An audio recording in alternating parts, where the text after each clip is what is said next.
Hallo en welkom by vandag aan 27 se les oor die verskillende tipes gestoorde prosedures in Salserver.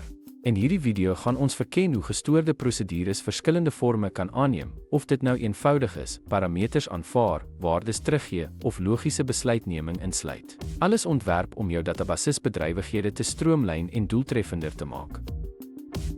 Eenvoudige gestoorde prosedure voer 'n basiese taak uit, soos om 'n hele tabel op te haal, soos getoon in die voorbeeld wat alle rekords uit die studentstabel kies.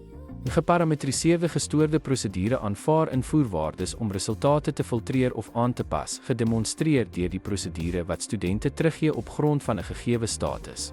'n Gestoorde prosedure met 'n output-parameter gee 'n waarde terug aan die oproeper, soos geïllustreer deur die voorbeeld wat die totale getal studente uitset.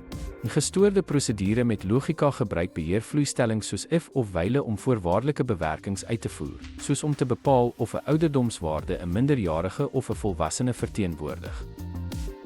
Samevattend bied Salserver 'n reeks gestoorde proseduretipes, elk ontwerp om spesifieke databasistake te hanteer.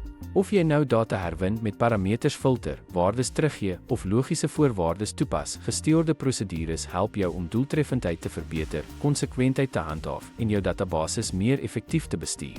Dankie dat jy gekyk het.